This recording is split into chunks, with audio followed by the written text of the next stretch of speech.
to your question, is the Bible dishonorable like this in gender? We've just had Jo Vitale, who is on our team from Oxford. She has just defended her doctoral dissertation at Oxford on this very issue and this very subject, demonstrating how strongly the Bible speaks of the equality of the genders and what it is God has in mind and the complementariness of the two. So here's my question to you. If God were a discriminator against gender, the greatest truth on which the gospel hangs is the resurrection. If Christ be not raised from the dead, our faith is in vain. Why in heaven's name did he reveal himself to the women to go and tell the message? All of Easter hangs on the testimony of womankind with whom he trusted the entire gospel. When the woman with the alabaster ointment came to him and those were frowning about her, he looked at them and said, "Be quiet.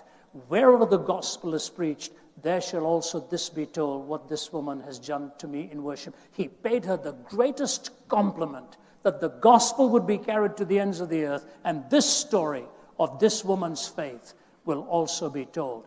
He goes to Samaria, and he sees a woman of the well with 5 broken, shattered marriages. She was ethnically barred from the society, as it were, maritally broken and shattered 5 times. He made her the first evangelist to the Samaritan world. Imagine what an incredibly gracious God to remind us that none of us is superior to the other. We only have the same privilege of taking our distinctives and complementary strengths and carrying the message to the world. I can tell you this, I would never be here today if it weren't for the strength of my mother.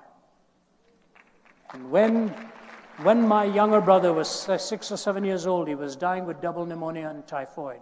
My dad had given up. Our family had given up. We were living in Delhi, and the doctor came and told us, my younger brother Ramesh, who's today the chairman of the Department of Pain Management at McMaster University in Canada.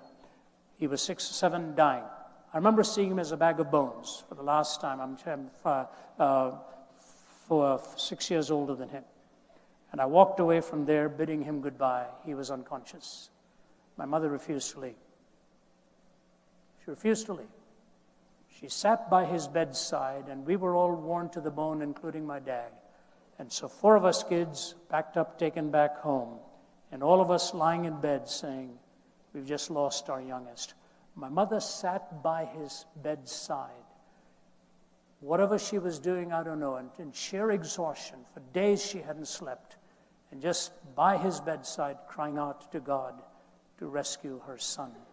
Somewhere in the early hours of the morning, he began to move and he was very much alive, but just quite worn out and broken. And that need of life was coming back to him.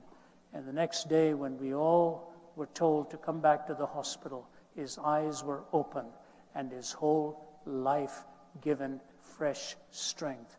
There was only 1 out of the 6 of us there who had the strength to sit by that bedside and watch what loomed as a tragedy and watch the triumph to turn into victory. Anybody who thinks that's weak and lesser doesn't understand reality. God is the God of humankind. And the last thing Jesus said on the cross for the redemption of mankind was look at a young man and tell him not to forget his mother, to make sure she was also taken care of because a sword was piercing through her heart. That is our Lord, who treats all of us with intrinsic worth and reflective splendor.